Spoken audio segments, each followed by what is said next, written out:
Hello everyone, it's Terry, and I'm hoping that you're hearing me okay because I really don't have my mic on, but this is another edition of An Orchid Today, and today we are looking at some of my epidendrums. Most of them are species, but still epidendrum none the same. Colostylus epidendrum. So, the first one that I'm going to look at, I'll just show you, Colostylus ciliare. Now, Colostylus ciliare, for me, is in spike right now. It is fragrant. You can see it likes light. It is a warm grower. Blooms in the fall, in the winter. That's how I'm interpreting these symbols up here. It is known as the hairy lip epidendrum, native to those areas. Wet, montane forests, high in trees. Low to moderate elevations, warm growing epiphyte, sometimes lithophytic, that grows on, has imbricating sheaths pseudobulb that blooms in the fall, winter, early spring. 5 to 6 flowered inflorescence arising from a matured pseudobulb. Now, this is also now known as Colostylus. The name has been changed along with a group of others. You can see it is characterized by capitose plants, the stems forming a fusiform pseudobulb, whatever. Inflorescence generally arises from the immature stem, rarely from the mature pseudobulb. And it also says that this is similar to Orchidii, but Orchidii has shorter, thicker pseudobulbs, and the inflorescence is produced from the younger pseudobulb. Also talks about, I thought it was mentioning nocturnum, but it really doesn't. So let's go take a look. Okay. So, as I walk in here, right here is my ciliare that I've had for about a year now. Here is the tag. Santa Barbara is the clonal name. You can see this is the immature growth. You can see the spike coming from the growth at the top. Same as all of the others. This plant also put up another growth for me.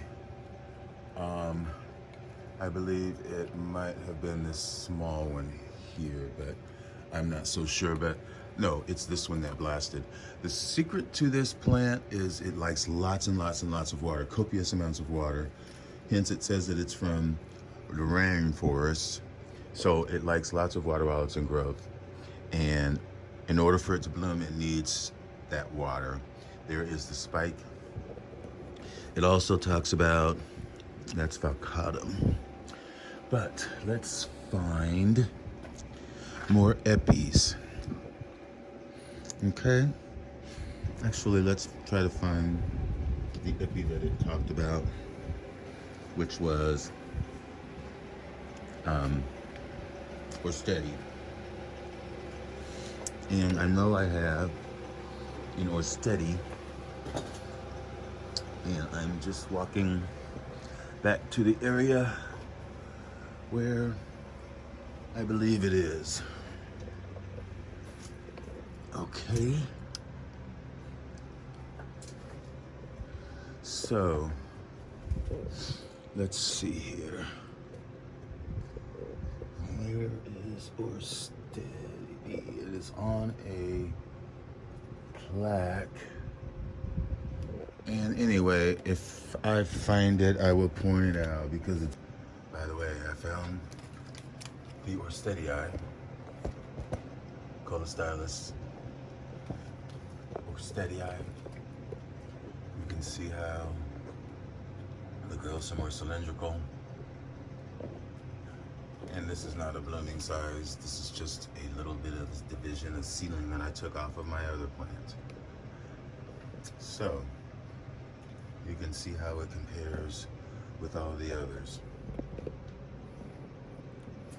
Now, these These are more short, squat, but very similar. These are more cylindrical, I would say, or more, yeah.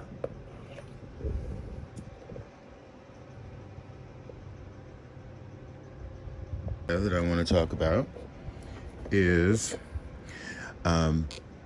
this is my Colostylus parkinsonianum, and also this right here is Epidendrum or Colostylus viviparum. And my viviparum here also is doing the same as the other. You can see it is blooming from the top of a non-matured pseudobulb. That is viviparum, which is often confused with pupescens, which I have a pupescens as well, and I will show that to you as well. Now, pupescens is different in the fact that pupescens has more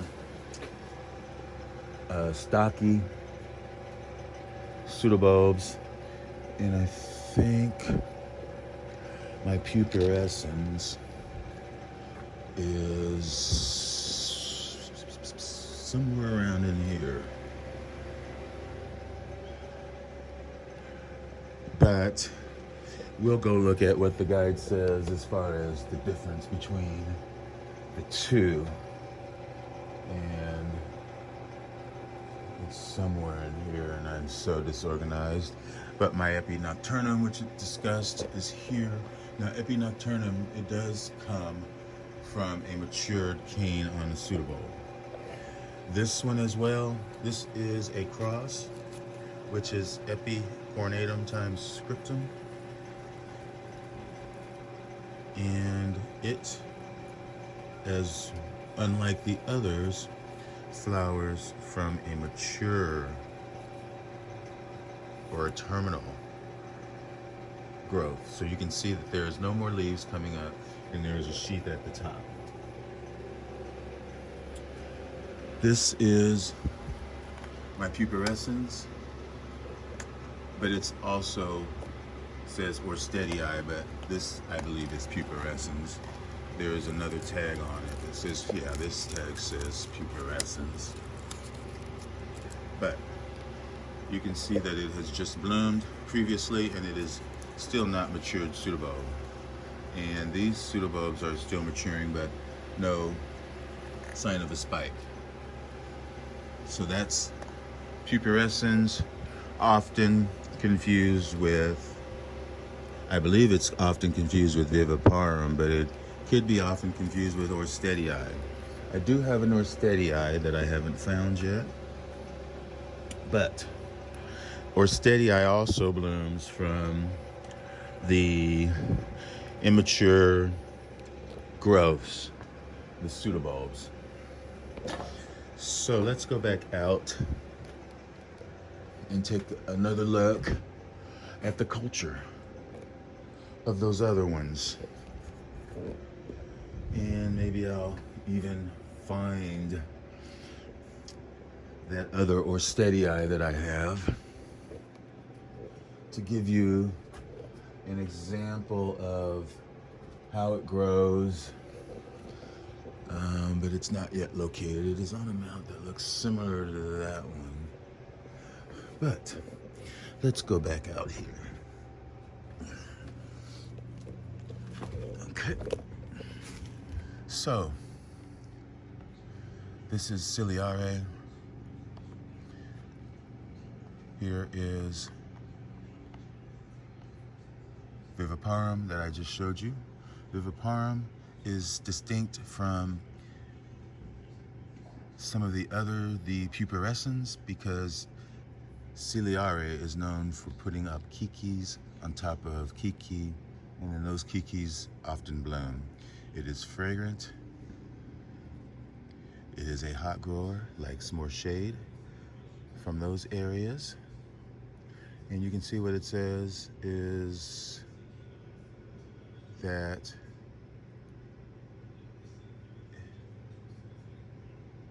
it is often mislabeled because it has a tendency to grow small plantlets.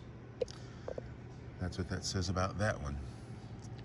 Now, if we go down here, here is my pseudo-epidendrum, Parkinsonianum. No, that's Parkinsonianum. Pseudo-epidendrum, pseudo-epidendrum, which I just got from Andy's. Very difficult to get. You can see here it is cooler to warm grower, known as the false epidendrum. Weakly fragrant, is a reed stem type. Large plants with elliptical leaves on the upper third of the stem. With a few flowered inflorescence carrying large flowers with dark green sepals and a big yellow lip with long thin column. So that's that. And what is this one here?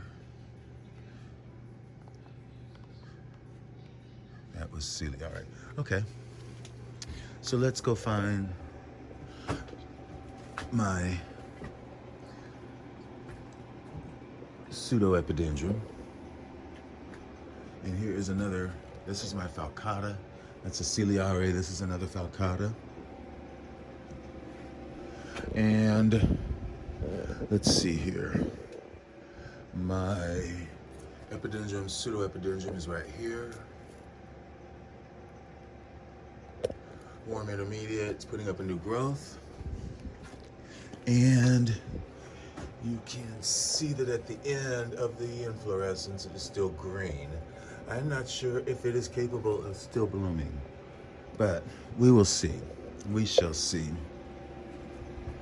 But lots of exciting things coming with my epis, and I look forward to sharing all of that goodness with you. So, and here's another epidendrum before I go that I'm really looking forward to blooming, which is my Epidendrum diffusum. And that again is a species. It's hanging up in this basket. Blooms generally early on in the new year. But stay tuned, folks. Stay tuned for more goodness, more of my epidendrums, and thanks for watching as always.